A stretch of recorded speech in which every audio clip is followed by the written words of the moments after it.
Hello, this is Spartan Commander, and this is the 845th Rome Total War Brotherhood game that I've put onto YouTube. And what a battle I've got for you today. This is going to be a real battle of attrition, as you will see a little bit later on, as pikes and spears try and fight it out in the middle of the battle. But you'll see what I mean when you watch the battle. Okay, our first teammate is someone who's called himself OTD Chinny Pooch, but is in fact Scorpion King SR. Now he's got 14 infantry, 1 dog unit and 5 cavalry. Okay, if we have a look at the upgrades of his infantry, you'll see that some of his infantry have just got 3 upgrades on, which I'm guessing are probably gold shield there. Although knowing him, it could be a gold attack, but... and then you'll see the rest of his infantry, the majority of his infantry, have got 7 upgrades on, an experience stripe, gold shield, gold attack. Remember that experience stripe can really make a difference in battle on your infantry there. So he's certainly got mixed upgrades looking at his infantry. Remember that Scorpion King has got no saved armies, they're all built custom for every battle. And there's a unit you don't see very often on the 31k battlefield, War Dogs. Did you know that they actually bring a fear factor to the battlefield as well? You might not know that, as we don't see that unit very often. Quick look at the upgrades on his cavalry, and he's just got gold shield, gold attack on his cavalry, as he spent most of his money on his infantry. So there you are. As I say, Scorpion King's got no saved armies. He builds a custom army for each battle that he fights there. So as I say, it'd be interesting to see how he deals with that army during the course of the battle. Our next teammate is Brotherhood member Mantu. Now Mantu has got the bog standard 31k Roman army of 14 infantry and 6 cavalry. Okay, 14 infantry and 6 cavalry there. And our next teammate is Brotherhood member Punisher. Now Punisher has got Pontus, his faction of choice. Now he's got 14 pikes and 6 chariots. Okay, increasingly Pontus is becoming Punisher's faction of choice here. And as you can see, he's got 8 upgrades on his pikemen, 2 experience stripes, gold shield, gold attack. And just look at the length of those Pontus pikes that the enemy troops are going to have to fight down to kill the man on the other end there. So, as I say, Punisher's increasingly faction of choice there. And he's got 6 chariots, I believe, there. And if you look, you'll see that, as we talked about chariots before, they've got big attacking specifications, a big fear factor. But if they run amok, they kill both friend and foe alike, and become a menace to both friend and foe alike. And they seem to be stronger in amok mode than they do in normal mode. So I would suggest that unless you feel confident and competent with chariots, it might be a good idea not to bring them, but they are a double-edged sword. Our last teammate is myself, Spartan Commander, who's got an old Carthage army of 14 Sacred Band spearmen and 3 Sacred Band cavalry. Okay, you'll see that I've got 8 upgrades on my Sacred Band spearmen. Okay, so that's 2 experience stripes, gold shield, gold attack on my Carthaginians there. And I think if I remember right, I've just got 7 upgrades on the cavalry. Yeah, there you are. An experience stripe, gold shield, gold attack on my cavalry. I say it's an old army. I don't usually bring cavalry with my Carthage army these days. So it'll be interesting to see how the cavalry does. And here is the other team. We have RTW player Luke, who has unusually bought the Macedon faction. Now he's got 15 pikes and 5 light lancer cavalry. Quick look at the upgrades. In his battle formation, you'll see his forward units have just got gold shield, gold attack on. Of course, these are the units that will make first contact with the enemy and will suffer the most casualties.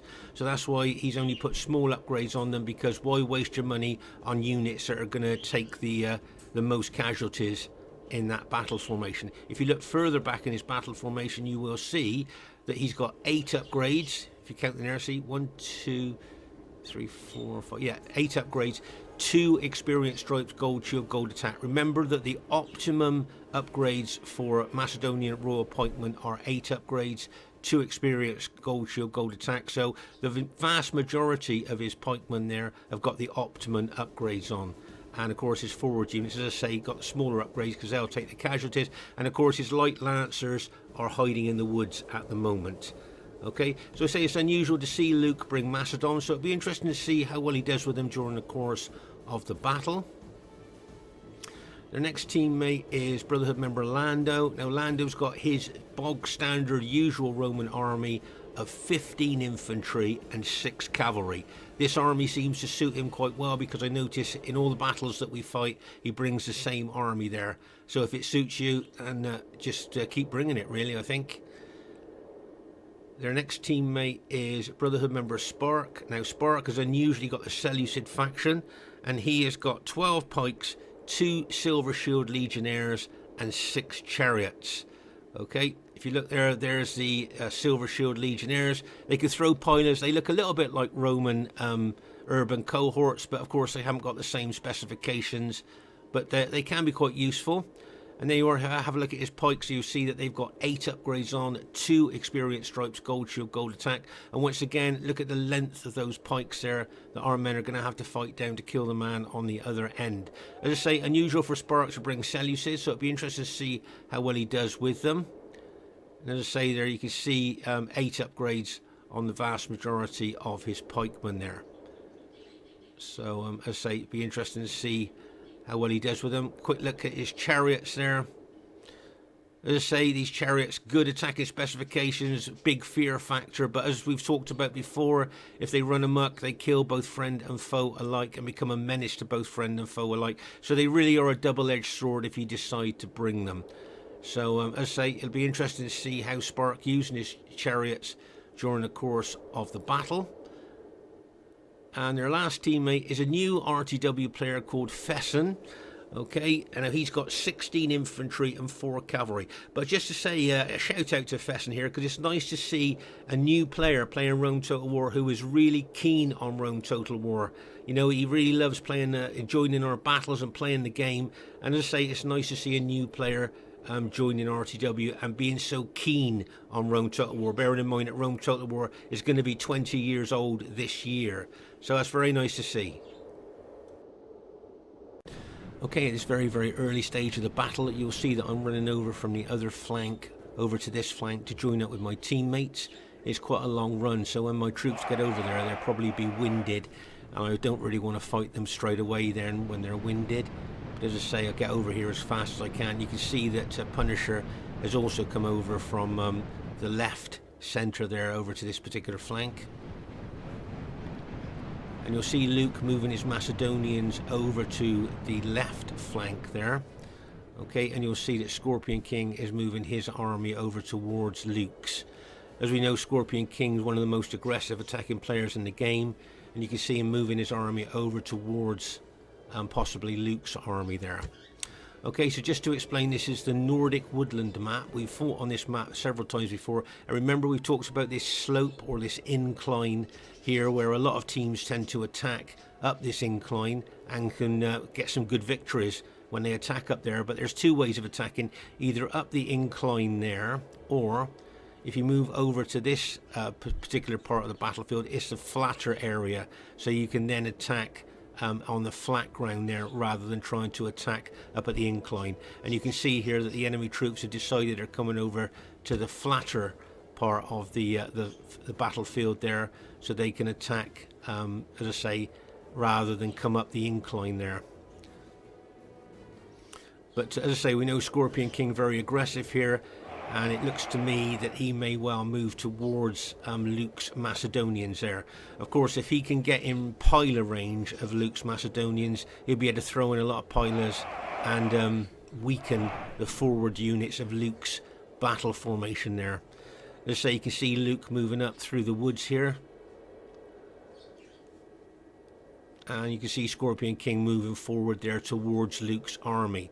Now my guess is that Luke probably won't want to face all the pilers that Scorpion King wants to throw into him here. So it'll be interesting to see what happens at this part of the battlefield. As I say, you can see Luke's allies there are all forming up on the flatter part of the battleground here to attack, as I say, using the flat ground rather than coming up that slight incline.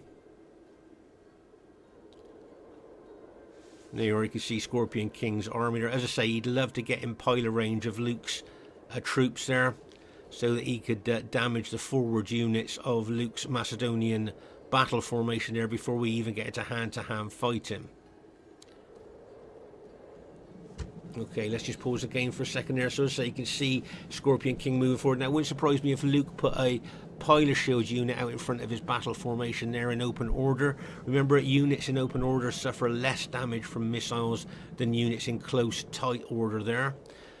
You can see Mantu moving forward as well. And there you've got Punisher's Pontus army over there. He'd probably bring that into the fray as well. But remember that Macedon has got 3 more defense points than other long pike units. You can see that I've just arrived over there, but my troops are winded, so I probably would like to give my troops a rest before I put them into battle, if at all possible. But you can see some of Scorpion King's units disappearing in the woods where they're hiding. There you are, look, can you see the units? Remember, in the woods your units can hide. Every unit can hide except the general. There, as you can see, the general doesn't hide.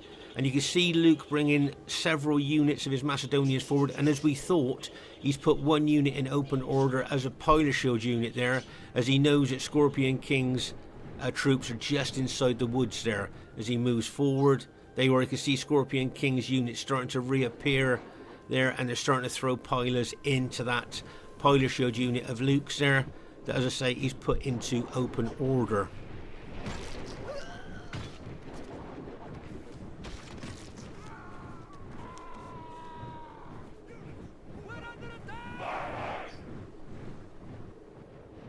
You can see Scorpion King, if you notice now, he's moving his troops over to the left. I think there's slightly higher ground there, which is why he's moving his those 3 units over there. And if he's still got pilers left in those units, of course, if that is slightly higher ground, then the pilers will do a bit more damage than what they would on flat ground there. But you can see Luke still moving forward there, because I think he knows that Scorpion King's got more units hiding in the woods there. Here you can see Scorpion King throwing more pilers into those Macedonian, into that Macedonian pilot shield unit there.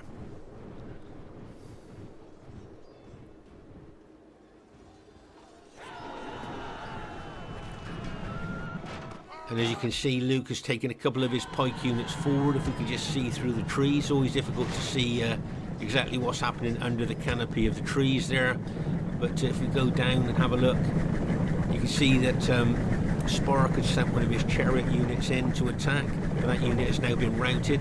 Hopefully it'll just rout like any other unit and won't run amok, because if it runs amok, as I say, they seem to be in stronger in amok mode, but it's just routed at the moment. And you can see Luke still bringing his Macedonian units forward. He's got a couple of Macedonian units that are already in hand-to-hand fighting with Scorpion King's units there.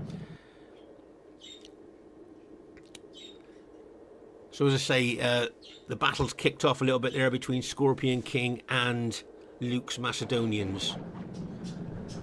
And as I say, you can see that chariot unit of Sparks there has just routed like it would any other unit in the game, so that's good news for us.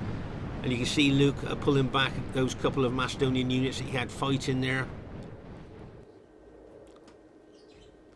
And you can see Scorpion King reorganising his infantry at this stage of the battle. Okay, but you can see Luke actually led the charge of his team there. And you can see you got Sparks, Seleucids there ready to move forward. There, got his battle formation ready. You've got Lando's army there. Now we know Lando is one of the most aggressive players in the game, and then you've got Fesen, the newer player to Rome Total War, with his 16 infantry units and 4 cavalry moving forward as well. So make no mistake, this is a very strong team. Right, you can see me moving my Carthaginians. I'm just walking forward here towards Luke's Macedonians, because obviously, as I say, my troops are winded from running over from the other flank. So what I'm trying to do is to try and get them down to warmed up from winded if I can before we go into any combat. We know that Carthage punches above its weight when it comes to fighting the big 121 man units. So if I can actually engage the Macedonian pikes with my Carthage Sacred Band units, that's what I would like to do. But of course I'm going to avoid the enemy Roman troops there, because I don't want pilers being thrown into my Carthaginians.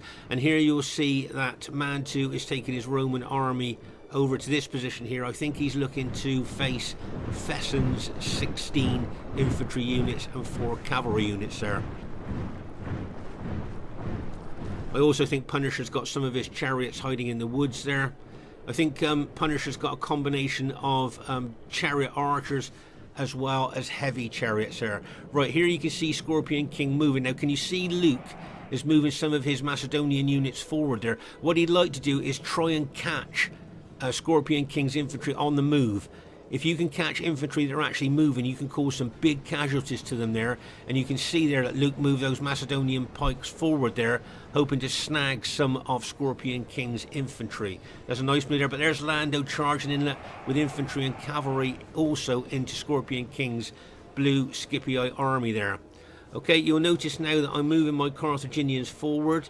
You'll see that I'm actually running them now because it looks to me like Scorpion King is being double teamed there by Lando and Luke. So what I'm going to do is run my Carthaginians forward there to start to engage the Macedonian pikes. Okay, but I will be very aware of enemy Roman troops that may well be brought over to this side now to throw pilers into my Carthaginians there. Okay, so you can see I'm moving forward ready to engage the Macedonians, but you'll also see that Lando is kind of splitting his army in two. He's bringing some of his Roman troops over here to be able to throw pilers into my Carthaginians there to weaken my forward units. Okay, that's what it looks to me like he's doing, and I think he's leaving his other half of his army to hold the other position there, if you see what I mean. There you go. So he's leaving his cavalry and infantry there to hold that particular position, but he's actually being attacked by Scorpion King's infantry and cavalry, and look what else is coming in on him as well. You can see that Mantu is charging his cavalry in as well. So those that half of Lando's army is not only going to get smashed by Scorpion King's infantry, but it's also going to get hit by 2 lots of cavalry. So there's a chance that they might break on that particular side as Lando brings half of his army over here, as I say, I think to throw pilers into my Carthaginians. So we need to watch that one area there, because I think that combination attack by Scorpion King and Mantu could well break Lando's half army there.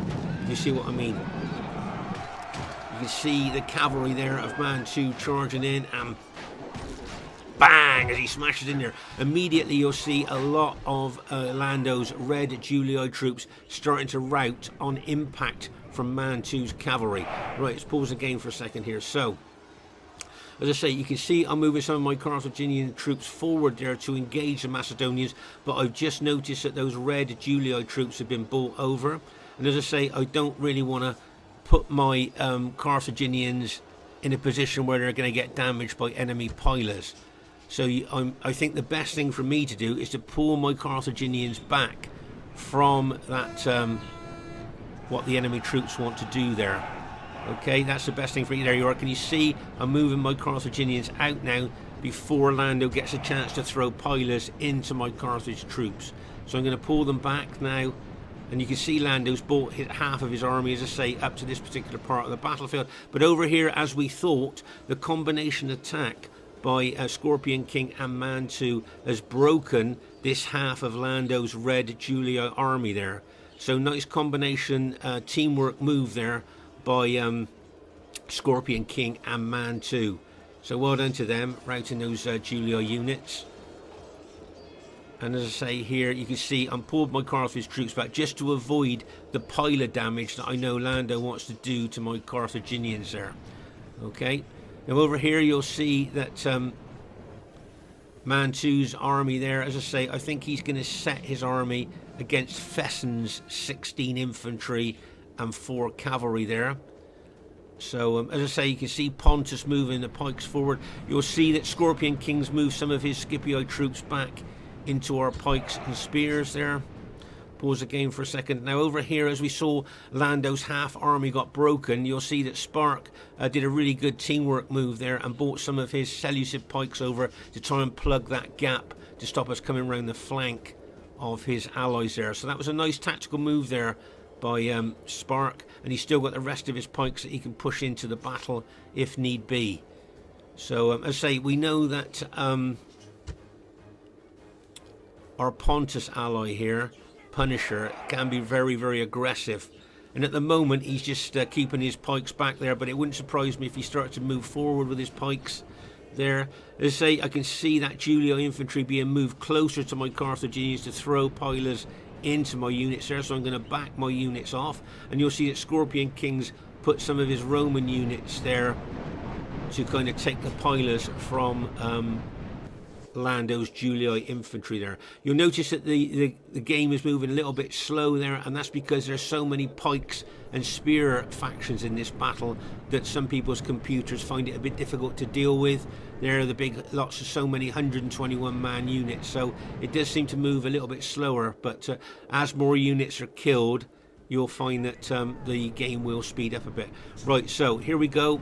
As we said, Punisher, we know, likes to be very aggressive with his Pontus army, and you can see him moving forward now into the enemy Macedonian pikes. As I say, remember the Macedonian pikes have got 3 extra defense points than any other pike unit. Okay, so, but the Pontus pikemen there have got the numbers as they move forward against the Macedonians there.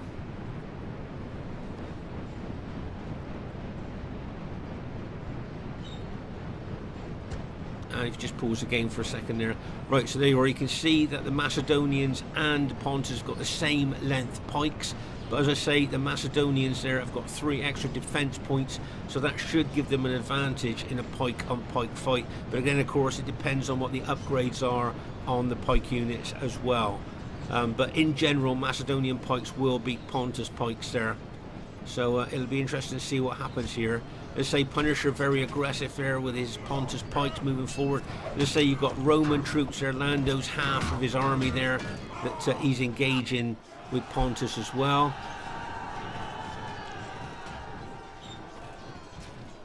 So what I'm going to do here, I can see my Pontus ally is now engaging Macedon. So I'm now going to move my Carthage troops forward as well and come through my Pontus ally and attack the Macedonian pikes there. As I say, remember Carthage punches above its weight when it fights these 121 man units, so it'll be interesting to see what Carthage does. Over here you'll see that Mantu has moved his army into the woods here, ready to engage Fesen's army there, so that'll be an interesting little tussle there. As I say, Fesen's a newer player to Rome Total War. He's still learning the game really, but he's got a lot of infantry there, 16 infantry units, so it'll be interesting to see what happens there. Punisher's got some of his chariots there as well. But as I say, I'm always very wary of my allies' chariots, that they don't run amok and start killing our allies' troops. But as I say, you can see me moving all my Carthage army forward now to support my ally against Macedon.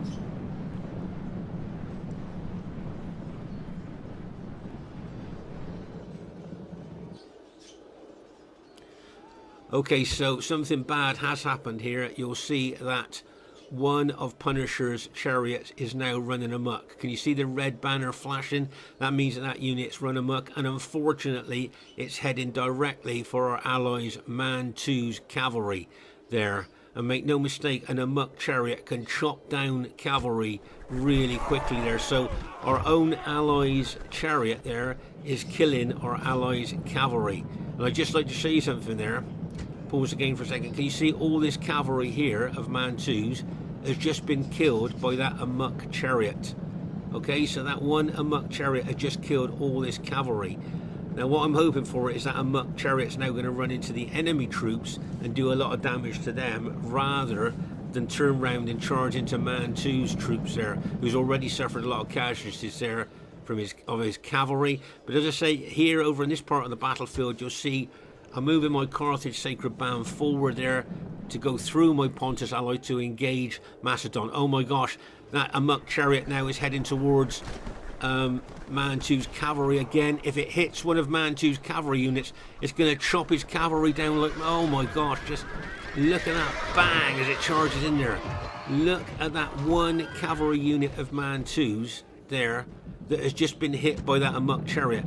Every single one of those cavalry units there has just been chopped down by our allies' amok chariot.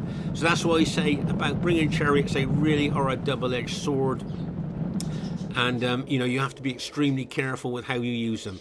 Over here in the center of the battlefield, if you like, you can see, as say, my Carthaginians now are looking to come through my Pontus allies' pikes and actually engage the Macedonian pikes head on there.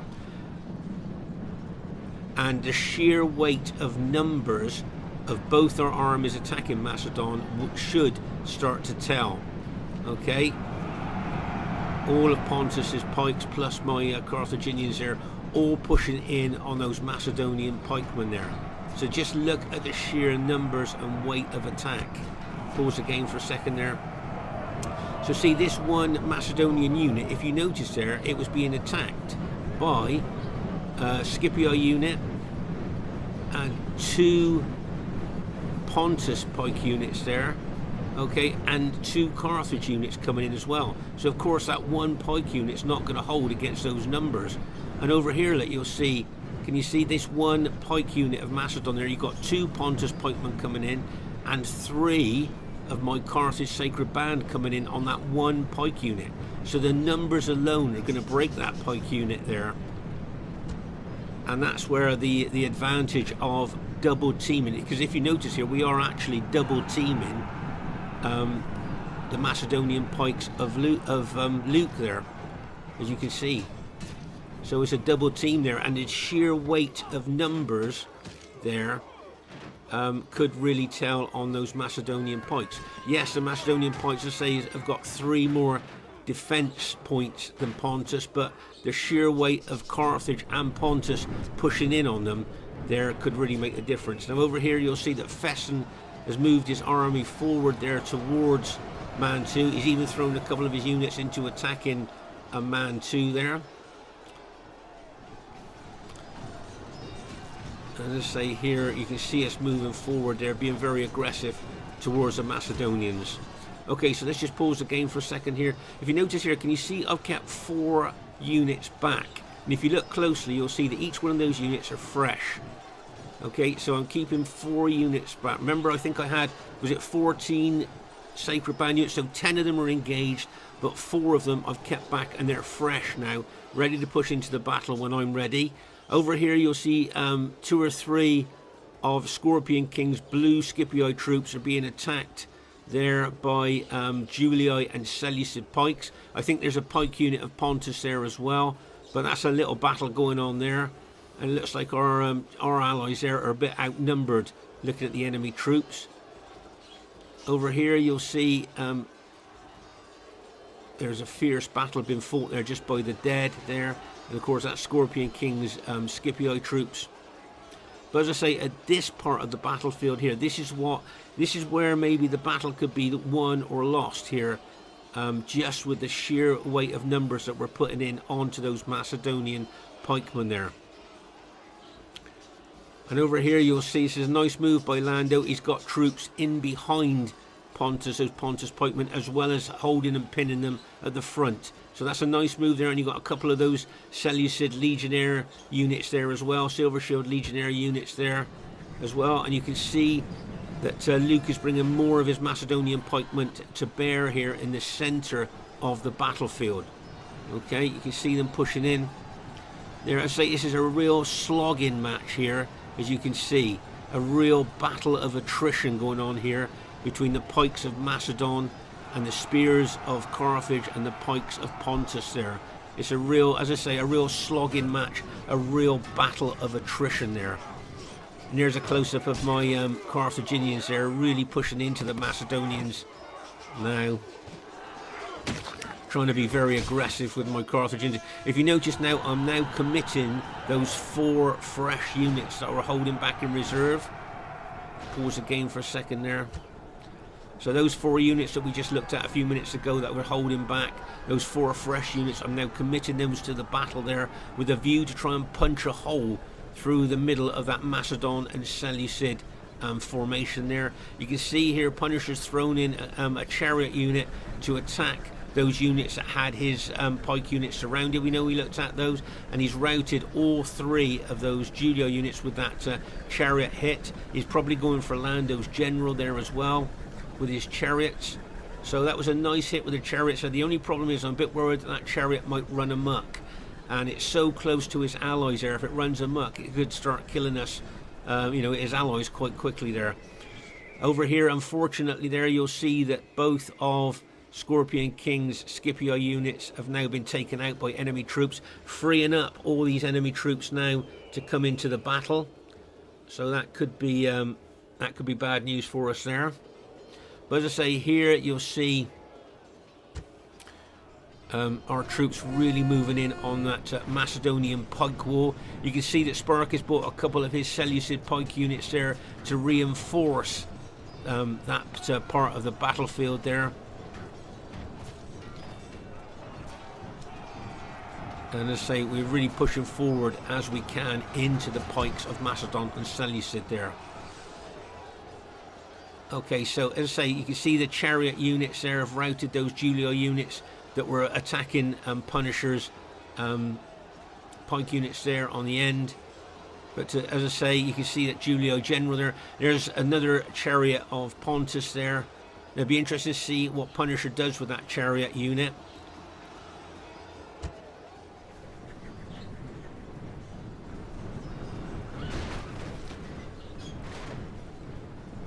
So as I say, there a real battle of attrition there between the pikes and the spears there, as we try and move forward, trying to smash a hole through the center of the enemy there. Over here you can see Fesen being very aggressive with his SPQR troops there.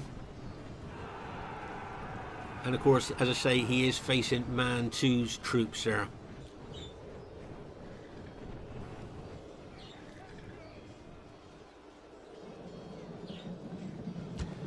Just pause the game for a second here. So over here, as I say, this chariot unit has run amok. Luckily it's only one chariot there, so hopefully he'll head away from our allies there, troops there.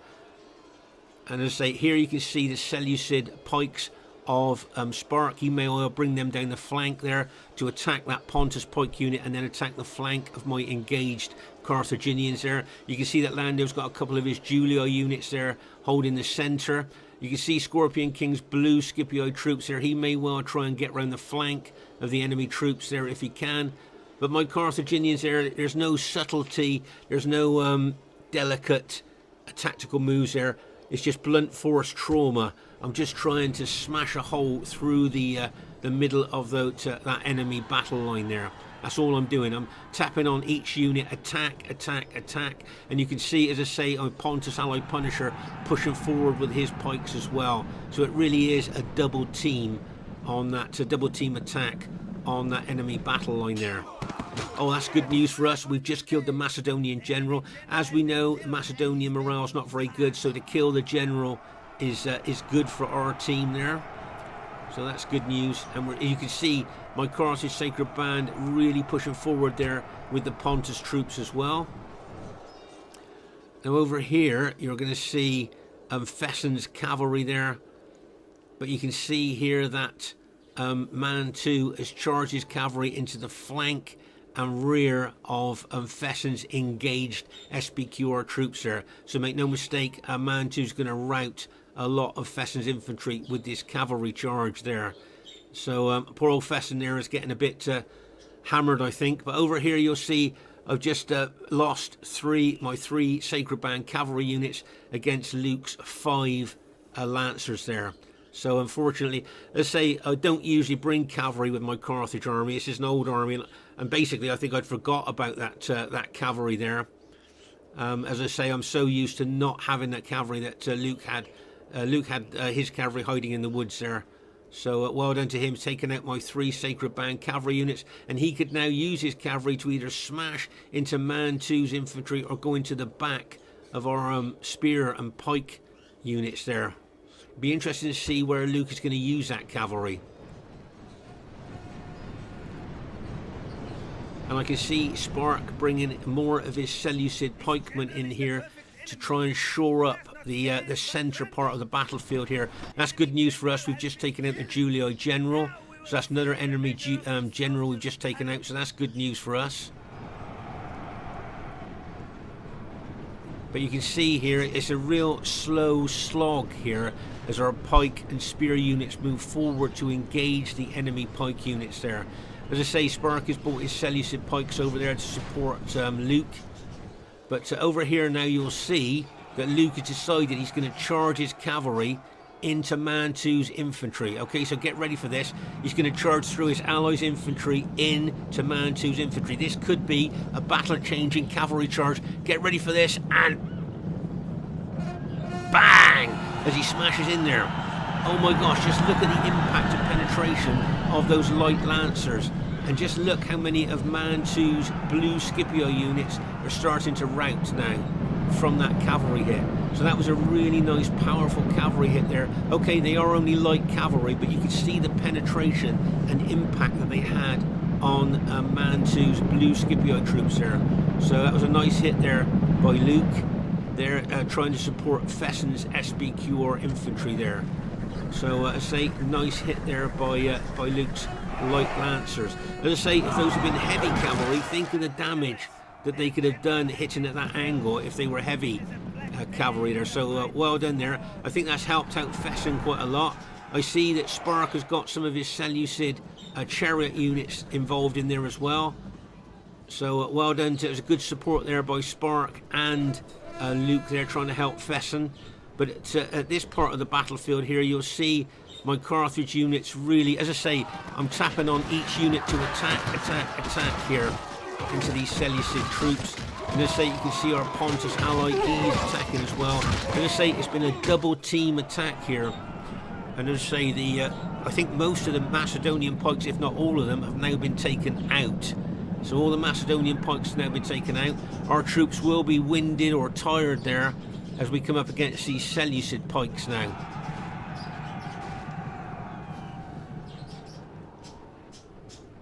Pause again for a second there. You see Fesen's SBQR cavalry charging into the rear of our troops. You've got the Seleucid pike units there of Spark, and there you can see Luke's bringing his cavalry down there as well. Now he may be looking to charge into the rear of our engaged troops there. That may be what he'd be looking to do. And as I say, you can see Fesen's SBQR cavalry there charging into the rear of our engaged troops there. He charges his general unit in there, his cavalry general unit in there as well, trying to cause as many casualties as he can by hitting us in the rear. We know Pontus' morale's not very good, but I'm glad to say Pontus' general's still alive. Right, there's Luke's cavalry charging in there like a bang. He's trying to pierce Scorpion King's infantry, look, to get into the rear of our troops there. But because they were light cavalry there, they couldn't have the power and the penetration there to force their way through. I think Luke has actually just admitted defeat now. But as I say, I think all of his pike units were dead anyway. You can see Mantu now starting to bring some of his Scipio troops over. I think he's defeated Fesen there. And you can see Mantu bringing his units now over to help us in the centre. There. And as I say, I think all of Fesen's troops have now been routed there. So well done to Mantu over there. He did well there against 16 infantry units. And now he's bringing his troops into the fray. So that's good news for us. I think at this stage of the battle, it might just be Spark is the last guy left. Well, there's Lando here. He's got a couple of his Julia units still fighting Scorpion King's units there, as you can see. He'd probably like to fight through Scorpion King's units and attack the rear of our pikes and spears there. But as I say, you can see us now pushing in on those couple of units of Seleucid pikemen there. I think those pike units of Sparks are fresh, where our troops are tired there. Actually, I think there's a few of my units are exhausted, where they've been fighting for so long there. But as I say, you can see Mantu's troops coming in behind the Seleucid troops there. And I think that's the last of the enemy troops have now been routed. And it looks like our team has managed to go on to win the battle there. So that was a great battle there. So well done to the team. If we look over here, I think this is where a lot of Lando's troops. Remember, we saw half of his army get taken out by Scorpion King and Mantu's cavalry. I think that was that particular. That's where all these dead are here. Where that was a joint attack by Mantu and Scorpion King on Lando's half of his army there. And over here, if you move across the battlefield here, more dead. As I say, it's quite a spread out battlefield. And then if we go all the way over here, this is where Mantu and Fesen were fighting there. and you'll see, I think there's a lot of Seleucid chariot carcasses there. So you can see that I think Spark brought in a lot of his chariots. I think there were some Pontus chariots being used here as well. So both sides were using chariots in this particular part of the battlefield. So that was a real fight there between Mantu and Fesen. So as I say, Fesen's 16 infantry units there. So Mantu did well. And then we come over here to the real battle of attrition here, of pike on pike, spear on pike here as well. And you can just see the massive piles of dead there, laying in this slightly longer grass. But that was a real battle of attrition, I think, in the centre there. And I think we did quite well there. And as I say, it looks like all the enemy troops have now been routed, and it looks like our as I say, our teams managed to go on to win the battle there. So the first thing I'd like to say is really well played to everybody in the game. I thought everybody played really well. And as you can see, it was an average victory there. I thought it might have been close. We must have just gone into the average bracket there. And highest kills in the game goes to Brotherhood member Punisher with his faction of choice, Pontus. 1,874 kills for Punisher there. So really well done to him. And as I say, Pontus is increasingly becoming his faction of choice, and he's got really good with it as well. The only thing I would say to him is just watch his chariot charges there. So well done to him. Well done to Luke. Just got over 1,000 kills there with his Macedonians there. So well played to him there. I thought he did well with his Macedonians, held really well there. Well done to Lando. He didn't quite get 1,000 kills, so he'll probably be a bit disappointed. But he was his usual aggressive self there. Well done to Spark. Got some good kills there with his Seleucid army. As I say, he doesn't use Seleucid very often. And well done to Fesen. He'll be a bit disappointed he got less than 1,000 kills. But he did okay against Mantu, bearing in mind he's a newer player. So well done, guys. Great battle. And my kills, yeah, I'm not too. It's not too bad kills there, so I'm quite pleased with them. That's good. And well done to Punisher, as I say, highest kills in the game. And well done to Mantu, got some good kills there. He played really well. And as I say, well done to Scorpion King, very aggressive right from the start of the battle there. And do you think that either team had faction advantage there? I mean, we had Carthage, Pontus, Rome and Rome. So that's quite a strong combination, I suppose. And they had Macedon, Rome, Seleucid and Rome. Well, that's quite a strong combination as well. So just to say, we play Rome Total War every Friday and Saturday night. If you'd like to join us, it'd be really good to see you. As you see, we still have really great battles on this particular game. Look forward to seeing you soon, and bye for now.